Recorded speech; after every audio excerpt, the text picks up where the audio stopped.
Charles Keter, the greatest nepotist of our time? Charles Keter has been in the leadership space for over 20 years, 10 years as MP Belgut, as senator, and close to 10 years as a cabinet secretary. During this period, he rose to be the most powerful Kipsigis in the cabinet and government. With this, he became the key person and perhaps the only voice consulted before any appointments in South Rift were made. When consulted, what did he do? When consulted on who to be appointed PS, he shamelessly gave out his own brother-in-law PS Julius Korer. Julius is married to Evelyn, the second-born sister of Charles Keter. If in doubt, check the Ministry of Devolution website where he currently serves as PS. When he had a chance to employ the chairman Keter, he picked Dr. Ken Sigilai, his cousin, for the position.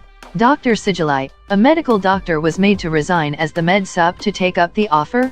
When he was consulted on which Kipsigis person was suited to be CS, he picked his cousin Betty Mena, who is a blood sister of Dr. Sigilai. When the Kipsigis people were given an opportunity to field the Kenya Pipeline CEO, the shameless CK picked his cousin, Joe. He further went ahead to appoint his cousin Ben Sang, who is brother to Joe Sang, to the board of Kenya Forest Service. He took his other cousin Lily Koros to be the CEO of Kenyatta National Hospital.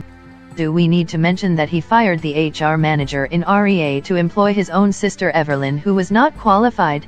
When the Auditor General came investigating why a non-HR practitioner with fake papers was made a manager, the moneyed CK gave a bribe to silence the story.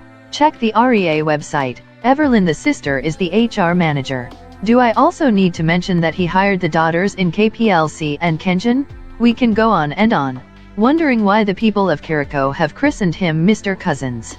Now you know, he only recommends his cousins for jobs. So much so that Kiriko decided to revolt it against William Ruto during the Senator Cheruiyot by-election. It took William to be dressed down and apologize to the people of Kiriko at a TRF meeting. Otherwise they would have voted Kanu for a moment. Think about the thousands of qualified Kipsigis people who couldn't become CS and CEO because their only sin was that they are not related/cousins with CK. Suffices to say that CK is the greatest nepotist of our time. Would it be any different if he became governor? I bet it will not be any different. Anyone who is not a cousin will not have a chance, and it is for this reason why the people of Kiriko have resisted his candidature. Nepotism catches up with people. In the recent reshuffle, when CK was transferred to Ministry of Devolution, he met his own brother-in-law serving as PS.